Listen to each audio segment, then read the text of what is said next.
আসসালামু আলাইকুম প্রিয় মালয়েশিয়া প্রবাসী ভাইরা, তো সবাই কেমন আছেন? আশা করি সবাই ভালো আছেন এবং নিরাপদে আছেন। বরাবরের মতো আজকেও নতুন একটি মালয়েশিয়া সংক্রান্ত কলিং বিষয় সংক্রান্ত গুরুত্বপূর্ণ ভিডিও নিয়ে আসলাম। তাই অবশ্যই ভিডিওটি স্কিপ না করে সম্পূর্ণ দেখার চেষ্টা করবেন, কারণ আজকের ভিডিওতে আমরা মালয়েশিয়া কলিং বিষয় সংক্রান্ত গুরুত্বপূর্ণ তথ্য দেব। তো ফাইনালি কিন্তু মালয়েশিয়া কলিং বিষয় নিয়ে কিন্তু অনেক জল্পনা কল্পনা আমাদের মধ্যে রয়েছে। তো অনেকে বলছে মালয়েশিয়া কলিং ভিসা চালু হয়ে গেছে, অনেকে বলছে মালয়েশিয়া কলিং ভিসা এখনও চালু হয়নি। আসল সত্যটা আজকে এই ভিডিওতে প্রকাশ করে দিব, তাই অবশ্যই ভিডিওটি সম্পূর্ণ দেখবেন মনোযোগ সহকারে। কারণ মালয়েশিয়া যেতে হলে কিন্তু আপনাকে অবশ্যই জানতে হবে মালয়েশিয়ার নিয়মকানুন এবং মালয়েশিয়া কলিং ভিসা কীভাবে যাওয়া যায় এবং মালয়েশিয়া সংক্রান্ত গুরুত্বপূর্ণ কিছু আদেশ বা উপদেশ, সেগুলো কিন্তু আজকের ভিডিওতে আমরা বলে দিব। তাই অবশ্যই ভিডিওটা সম্পূর্ণ দেখার চেষ্টা করবেন। মালয়েশিয়া কলিং ভিসা কিন্তু প্রধানত বাংলাদেশ থেকে এবং বিভিন্ন সোর্স কান্ট্রি থেকে কর্মী নিয়ে থাকে মালয়েশিয়ার গভর্নমেন্ট। তো মালয়েশিয়ায় যেতে হলে কিন্তু কলিং ভিসা ছাড়া এছাড়াও ট্যুরিস্ট ভিসায় কিন্তু মালয়েশিয়ায় যাওয়া যায়। তো কাজের ক্ষেত্রে কিন্তু মালয়েশিয়া যেতে হলে কিন্তু কলিং ভিসার মাধ্যমে কিন্তু মালয়েশিয়াতে যেতে হয়। তো অলরেডি কিন্তু মালয়েশিয়া কলিং ভিসা নিয়ে কিন্তু অনেকে অনেক মতামত পোষণ করছে।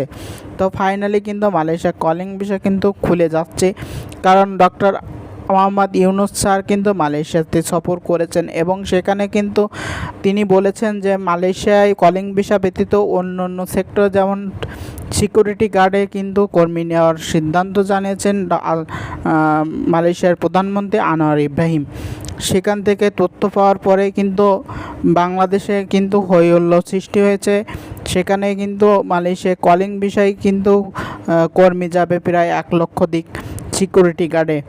তো আপনারা যে সকল প্রবাসী ভাইরা অধীর আগ্রহে বসেছিলেন মালয়েশিয়া কবে নাগাদ খুলে দেবে এবং মালয়েশিয়ায় আপনারা যেতে চাইছেন, তো আপনাদের জন্য আজকের ভিডিওটি অনেক মূল্যবান, কারণ মালয়েশিয়া কলিং ভিসা কিন্তু ফাইনালি কিন্তু চালু হতে যাচ্ছে।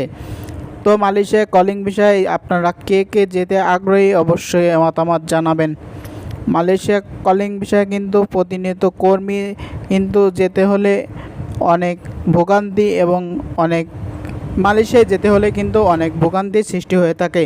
তাই মালয়েশিয়া কলিং ভিসা আপনাকে যেতে হলে অবশ্যই মালয়েশিয়া সংক্রান্ত গুরুত্বপূর্ণ তথ্য আপনাদের জানতে হবে এবং বুঝতে হবে, না হলে কিন্তু আপনারা পরবর্তীতে মালয়েশিয়ায় যেয়ে কিন্তু আপনারা বিবাদে পড়তে পারেন। তাই অবশ্যই মালয়েশিয়া সংক্রান্ত গুরুত্বপূর্ণ তথ্য অবশ্যই জেনে বুঝে তারপরে আপনারা মালয়েশিয়ায় যাবেন। তো ফাইনালি কিন্তু মালয়েশিয়া কলিং ভিসা খুলতে যাচ্ছে, কারণ মালয়েশিয়া সরকারের সাথে বাংলাদেশ সরকারের কিন্তু একটা সৌজন্য বৈঠক হয়েছে। সেখানে কিন্তু মালয়েশিয়া সরকার কিন্তু বলেছে যে কলিং ভিসা খুলে দেবে, সে বিষয়ে কিন্তু ইঙ্গিত দিয়েছে।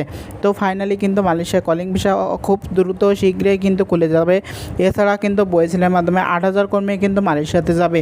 তো এই সকল কর্মী কিন্তু মালয়েশিয়াতে ট্যুরিজম এবং সার্ভিস সেক্টরে কিন্তু যাবে এবং কনস্ট্রাকশন সেক্টরেও কিন্তু কর্মী যাবে। তো আজকের ভিডিও এই পর্যন্ত, একেবারে পরবর্তী কোনো ভিডিওতে সেই পর্যন্ত